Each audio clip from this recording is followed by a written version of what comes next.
Olá, estamos de novo aqui no nosso 10º encontro estudando o Tratado do Apóstolo Paulo, a Epístola de São Paulo à Igreja de Roma, a Epístola aos Romanos, né?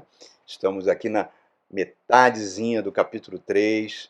Eu convido você a entrar no nosso canal, se inscrever lá, ativar sininho, enfim, tudo isso que faz que a mensagem alcance muitas pessoas, né? E se você gosta dessas mensagens, compartilhe com seus amigos, compartilhe para que cada vez mais pessoas possam ter acesso à palavra de Deus. Nessa 10ª mensagem que nós estamos trazendo aqui sobre Romanos, lembra que todas as anteriores estão no canal da nossa igreja. Começou com uma carta que mudou o mundo, né? Foi a primeira de Romanos que nós fizemos.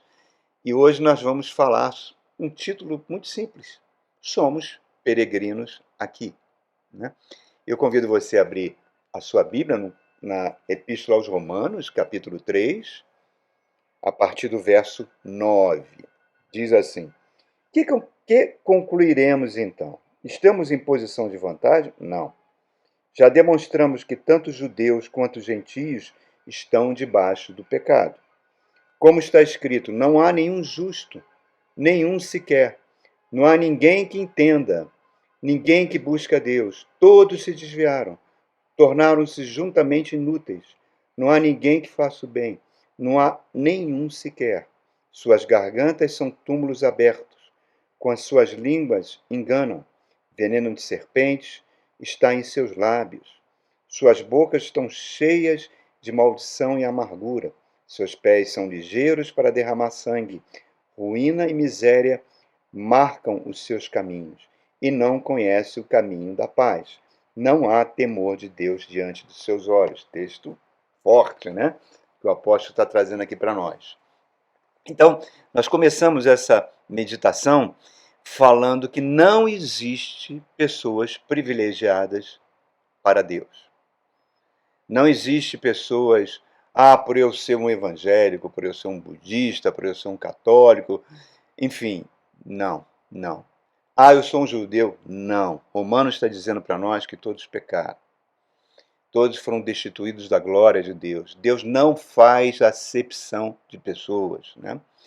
Então, nesse capítulo 3, o apóstolo Paulo, com a sua mente brilhante, né, ele está respondendo algumas objeções que são colocadas por um judeu imaginário, né? Nós estamos falando isso, que é a marca do capítulo 3, que você pode entender como sendo o próprio apóstolo Paulo quando ele era um fariseu, né?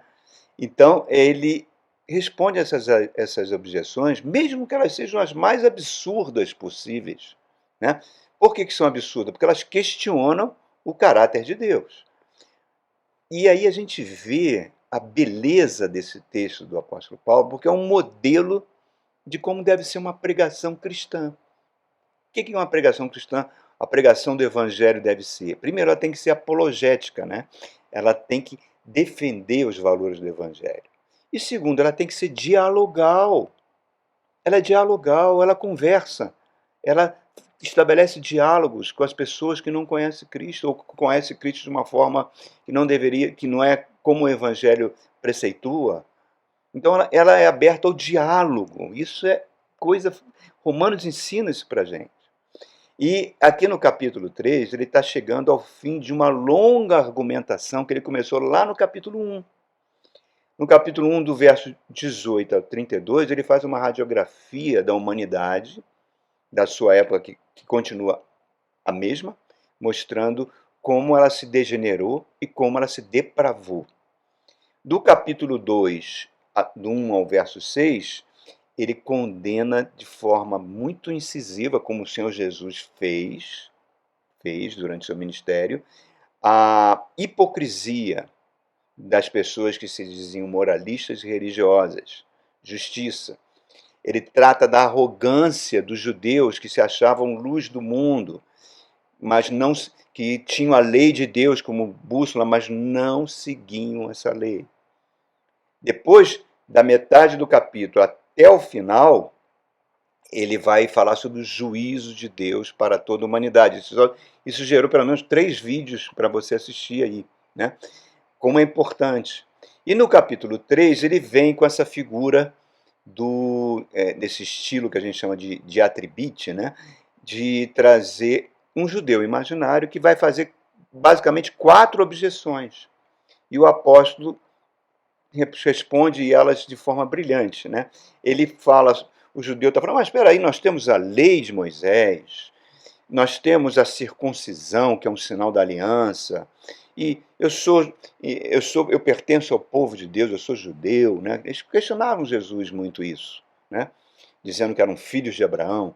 E Paulo fala, olha, é o seguinte, a circuncisão e a lei não serve de garantia contra o juízo de Deus.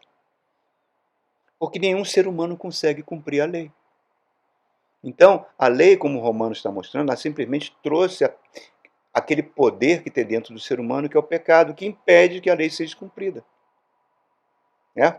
Quando você não tem lei, não tem como você identificar a corrupção. Não é verdade? Se há impunidade, como é que você vai descobrir os crimes? Não é isso não trata na justiça? É a mesma coisa que Paulo está trazendo. A lei existe, mas vocês não. É boa, é santa, é maravilhosa, mas vocês não. Nenhum ser humano consegue cumpri-la. Né? Apesar dos privilégios que vocês, como judeus, tinham em serem os guardiões dos oráculos de Deus. Olha que coisa linda. Guardiões dos oráculos de Deus. Então, agora ele vai trazer de novo essa figura desse judeu imaginário que vai colocar algumas questões. Então, vamos ver o verso 9 junto. Ele fala assim, ó, no verso 9. Que concluiremos então? Estamos em posição de vantagem? Não. Já demonstramos que tanto judeus quanto gentios estão debaixo do pecado. Então, repara o que ele está falando aqui. Gentios somos nós, todos aqueles que não são judeus. Repara o que ele está dizendo aqui. Ó. O judeu imaginário volta a perguntar. Vem cá, nós temos ou não temos alguma vantagem em relação aos gentios? Essa pergunta, lá no início do capítulo 3, ela foi feita também. E as duas respostas que o apóstolo Paulo está dando aqui, aparentemente, parecem diferentes. Por exemplo, lá no primeiro verso, qual a vantagem que eu tenho de ser judeu? Ele falou, muitas vantagens. E agora, no verso 9, ele diz, qual a vantagem que eu tenho de ser judeu? Nenhuma vantagem. Parece uma contradição. Né? Por que essa contradição? Tem ou não tem vantagem em eu ser judeu? Como é que eu resolvo essa discrepância? Nós precisamos entender o que o apóstolo Paulo está falando sobre o que é uma vantagem em relação aos gentios. Que vantagem seria essa? O que ele está falando para os judeus, vocês tiveram os privilégios. E todo privilégio é atrelado à responsabilidade. Né? Vocês tiveram o privilégio de receber os profetas, receber os oráculos, de receber a lei. Tá? E, como judeus, vocês receberam tudo isso. Deus confiou a sua revelação ao povo judeu, mas Deus não tem favoritos. Existe algum favoritismo em relação a isso? Paulo falou, não tem. Não existe nenhum favoritismo por causa disso. Vocês não estão isentos do juízo de Deus. E Jesus falou isso de forma bem forte quando ele chegava para os judeus, falava, olha, muitos irão sentar na mesa com Abraão, com Isaac e com Jacó, que são os principais patriarcas do judaísmo, né? E vocês, judeus, estarão fora. Olha só, Jesus já tinha falado. E aí, vindo para o cristão, né? O cristão que está lá em João capítulo 3, verso 18, aquele que tem Cristo não está julgado. Olha o privilégio disso. Por quê? Mas que é o cristão? Nós temos várias mensagens falando sobre isso. Se estamos em Cristo, se o Espírito Santo atua em nós, se nós temos uma vida de arrependimento diário diante de Deus, né? Das nossas iniquidades, dos nossos pecados, e o sangue de Jesus vai nos purificando de todo pecado. Se nós realmente, aquilo que a Bíblia fala, experimentamos o novo nascimento, se nosso espírito for recriado, quer dizer, nós somos uma nova pessoa, que é a marca de uma verdadeira conversão, nós temos, implica que a semente de Deus está em nós, então não há nenhuma condenação para nós. Porque o apóstolo Paulo fala logo no início do capítulo 8 que a lei do espírito e da vida me livrou da lei do pecado e da morte. Ponto. Ponto. Aí vem um detalhe. Quando existe um estilo de vida, uma pessoa que se diz cristã, e o Novo Testamento ele é rico de passagens explicando isso, você vai ver na carta das epístolas joaninas, nas epístolas de São Pedro, você vai ver isso, quando existe uma prática deliberada de pecados. Tá? Lá no primeiro na primeira epístola de João, no capítulo 3, ele fala o seguinte: como a gente nota que se a pessoa é filho de Deus ou filho do diabo, né? Se ela tem uma vida de prática quanto mais de pecado. Ela não gera arrependimento, não gera busca de Deus, então ele fala, não, então não adianta ser cristão da boca para fora. O cristão é aquele que é de dentro para fora, né? É aquilo que Jesus falou, do coração procede todas as coisas. Se um coração é convertido, né, se os seus olhos são bons, todo o seu corpo será luz, mas se os seus olhos são trevas, todo o seu corpo está em trevas, e que grande trevas serão. Então, repara, Romanos, ele personifica o pecado. Ele mostra o pecado como um tirano cruel, um tirano que mantém a raça humana debaixo de uma terrível escravidão e cativa, e com culpa diante do julgamento que espera a humanidade. É um fardo esmagador, irmãos, esmagador. E as pessoas não enxergam isso, principalmente por causa da cultura desse mundo, né? A cultura desse mundo relativiza tudo, relativiza a índole humana, as preferências humanas. E é por isso que Jesus falou, eu não sou desse mundo. E nós vemos a sociedade, de uma forma genérica, desde muito tempo, e isso cada vez mais evidente, nós estamos caminhando para uma situação de permissividade completa, total, né? E aí é o ponto que eu quero deixar. Nenhum governo irá mudar isso, irmãos. Qualquer governo que vier com uma bandeira moral de querer mudar isso é um governo hipócrita, porque isso está no coração humano, a humanidade caminha para isso já é bíblico. Tá? Então, muitas vezes, ao longo da história, a gente vê governantes dizendo que vão criar leis para mudar várias coisas permissivas, e isso nunca deu certo. E só colocou políticos da pior espécie, que são os políticos que usam a religião como bandeira de política. A política não tem nada a ver com isso. O Estado tem que ser laico, irmãos. Mas continuando. Então, por isso que a gente vê tanta falta de compromisso. Em casamento, por exemplo. Né? Casamentos, cada vez mais a quantidade de divórcios acontece. Cada vez mais os relacionamentos não estão se sustentando. Cada vez mais, todo dia, nós temos notícias de feminicídios cada vez mais bárbaros.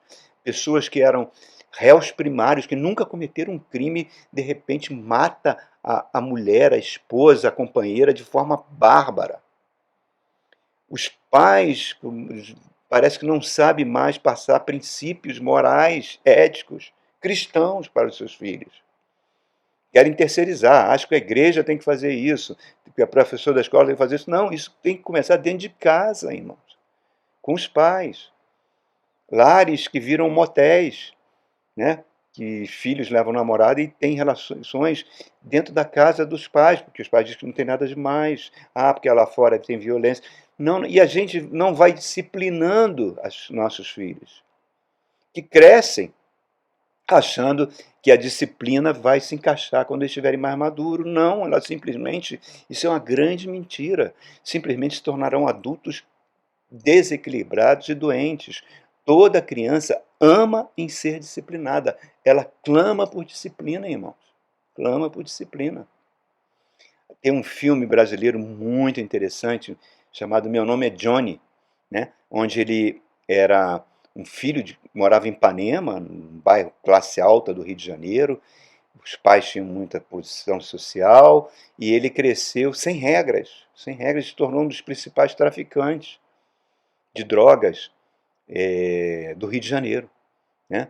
Atendia a grande elite do Rio de Janeiro. E quando ele foi preso, e ele deu uma declaração nesse filme, ele falou: mas meus pais deixaram correr frouxo. Então, eu só segui a minha natureza. É exatamente isso, irmãos. E agora a gente está vendo essa loucura, essa coisa diabólica que é a distorção do evangelho misturado com política, irmãos. Membros de igrejas ameaçados por terem uma opção política diferente da sua liderança. Eu já vi até falar pessoas que te receberam carta de excomunhão. Cara, isso é o fim, é o fim da picada. Não tem nada a ver com o Evangelho de Jesus Cristo. Então, é aquilo que Jesus fala. Olha, vigie, vigie, vigie. Porque a nossa carne é fraca, o nosso espírito já está pronto. E quem vai convencer a gente do pecado não é o seu pastor, não é o seu bispo, não é o político, não é o governante, não é o seu vizinho. Quem vai convencer você do pecado é o Espírito Santo. É Ele que nos convence. É Ele que nos leva a Jesus Cristo. É Ele que toca o nosso coração para produzir arrependimento. Bom, então, vamos avançar agora nessa argumentação do apóstolo Paulo. Vamos lá, do verso 10 ao 12. Ele fala assim, ó. Como está escrito, então reparem, ele está usando as escrituras sagradas, que na sua época era o Antigo Testamento, certo? O Novo Testamento, na época do apóstolo Paulo, ainda não existia como cânon sagrado. Então ele está usando o Antigo Testamento, possivelmente a versão grega, a Septuaginta, né? E ele começa a fazer algumas citações. Ó. Não há nenhum justo, nenhum sequer. Não há ninguém que entenda, ninguém que busque a Deus. Todos se desviaram, todos se tornaram juntamente inúteis. Não há ninguém que faça o bem e não há nenhum sequer. Repare que ele está citando o Salmo 14, versículo 1 e 3, e o Salmo 53, verso 1 e 3, e Eclesiastes, capítulo 7, verso 20. Na realidade, até o final aqui da nossa mensagem, até o verso 18, ele está usando 7 citações do Antigo Testamento. Era uma prática dos rabinos judeus. É uma coisa fantástica. Eles pegavam passagens e iam explicando o seu argumento, né? Passagens bíblicas, é como se fosse ir ligando uma passagem a outra, como se fosse um colar de pérolas. Coisa linda, né? Ele usa uma de Eclesiastes, ele vai usar 5 de Salmos e uma de Isaías para demonstrar a injustiça humana. Tá? Nessas 3 citações que ele trouxe aqui, que nós vimos agora, as primeiras pérolas, ele está abordando o caráter humano. Ele está usando Eclesiastes capítulo 7, verso 20, quando diz: não existe justiça humana. Sempre teremos favoritismo para os poderosos. Leis e governos serão colocados por poderosos. Tá? E hoje a gente sabe disso. Né? Regime pseudo-democráticos, né? Achando que a democracia é uma coisa que é para o povo, mas infelizmente a gente vê que ela é para os poderosos, para atender interesses poderosos. Eles controlam as leis, os governantes para isso. Né? Então ele está citando essas passagens aqui de Salmo. E aí, eu me lembro das palavras de Jesus, quando ele falou para a samaritana: Deus é espírito, e importa, ele fala, Deus busca, Deus procura aqueles que o adorem em espírito e verdade. Deus enviou o seu Filho, a graça estava com Cristo. Então, quando eu venho para Jesus, eu não preciso fazer nenhum esforço, não preciso pagar promessa, eu não preciso fazer nenhum sacrifício, porque tudo foi feito na cruz. Basta aceitá-lo como meu Senhor e Salvador. Por quê? Porque custou um alto preço, a justiça de Deus. Cristo é a justiça de Deus, estava na cruz do Calvário. Então, ele, ao mesmo tempo que ele está mostrando a depravação da justiça humana, ele está mostrando que a justiça de Deus ela não visa apenas atender aos ateus, aqueles que não acreditam em Deus. Não, não. Sim aqueles que agem como se não tivessem que prestar contas diante de Deus. E essas pessoas podem ser de qualquer religião, inclusive evangélicos. Né? Como se não tivesse que prestar conta, porque está debaixo de Deus, como se Deus passasse a mão na cabeça de todas as loucuras que são feitas, de todas as maldades que são feitas. Então, irmãos, o pecado ele é uma revolta, é uma guerra aberta contra a soberania de Deus nas nossas vidas. É o nosso ego se revoltando, é o nosso ego querendo arrancar Deus do trono e sentar no trono e se entronizar como ser humano, como se nós fôssemos deuses da nossa própria vida.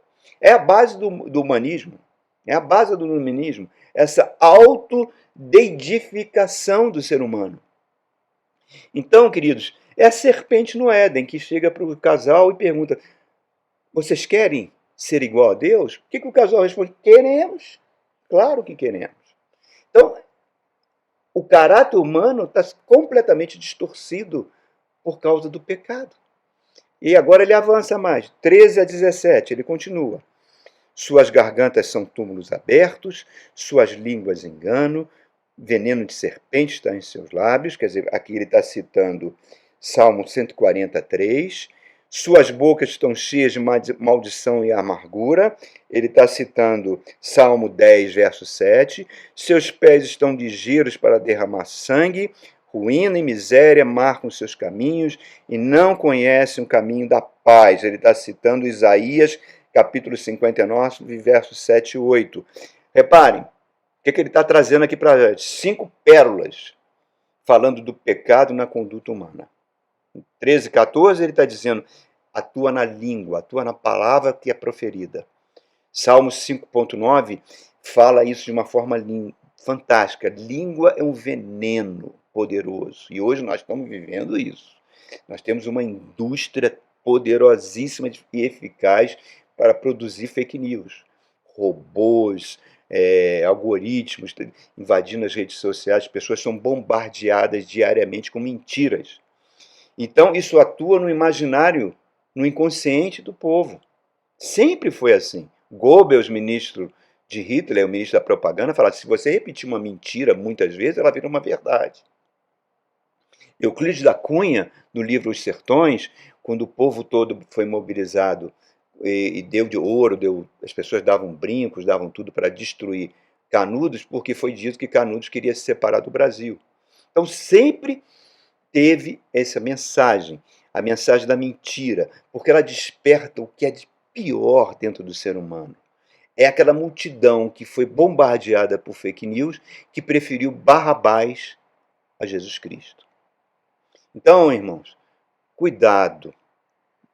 Você que gosta de dar ouvidos a tudo que é dito para você. Procure entender o que está por detrás disso.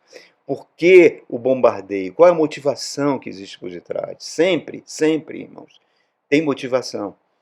Sempre, lá no fundo, tem dinheiro.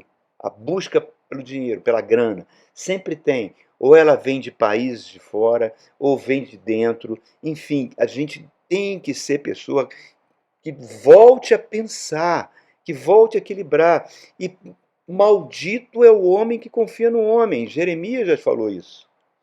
Porque isso é uma forma de idolatria. É como se você estivesse se inclinando por uma estátua. E hoje nós estamos vendo pessoas colocando pastores no lugar de Cristo. Isso é uma loucura, irmãos. Uma loucura. Jim Jones, que foi aquele pastor americano que tinha, entre aspas, uma unção de cura fantástica, pessoas saindo da cadeira de rodas, era uma pessoa que tinha problemas de caráter gravíssimos. Ele teve relações com várias diaconisas suas, casadas. E esse homem conseguiu levar a sua igreja toda para um lugar na Guiana. E levou toda a igreja a cometer suicídio. Tudo porque bombardeado por fake news. Quando você não pensa, irmãos, infelizmente, aquela música do Zé Ramalho, a gente vira gado. A gente é conduzido para as pessoas que querem estar nos dirigindo. E a palavra proferida é o veneno. Por isso que Jesus fala, você tem que ter a prudência da serpente e a mansidão da pomba. O pastor ou padre que teme a Jesus Cristo, que ama Jesus Cristo, tem que entender que ele é um office boy do Senhor Jesus. O que é um office boy? Dentro de uma empresa, você tem um chefão que escreve ali seus memorandos, suas ordens, entrega para o office boy, ele vai nos departamentos distribuindo aquilo. Hoje, você tem pela internet, né? Você manda um e-mail, mas muitas vezes era o papel impresso. Então, ele levava a mensagem do chefão. Gostasse ou não do teor da mensagem, o office boy não tinha nada a ver com isso, ele era apenas um portador da mensagem. O pastor é apenas um portador da mensagem. Ele não pode ser tirar Jesus e colocar ele e adorar. Então, ele vai citando esse salmo, Salmo 10:7, o Salmo 143, e ele compara a fala humana com veneno de cobra. Isso é uma coisa muito fácil, né? Nós temos esse mau hábito de falar, de criticar, de murmurar, vai desde a política e às vezes se afunda em coisas piores. E isso contagia, irmãos, contagia a sua família, contagia seus amigos, contagia a todos. Queixas e murmurações convidam o diabo para entrar e fazer a festa na sua vida. Vide o apóstolo Paulo e o apóstolo Silas, quando estavam presos numa situação horrível, em vez de se queixarem, o que eles fizeram? Lá no calabouço, amarrados num tronco, eles louvaram a Deus. E Deus interveio de forma sobrenatural. Você tem lá no livro de Atos essa passagem maravilhosa. Então, a bênção do louvor, a bênção da gratidão, né? Aquilo que está lá em Colossenses. Falem um com os outros, com palavras que edificam. Cantem louvores santos a Deus. Meu irmão, isso é a melhor receita para os tempos atuais. Verso 15 e 18. Seus pés são ligeiros. Ele falou da língua, agora ele está falando dos pés. Ó.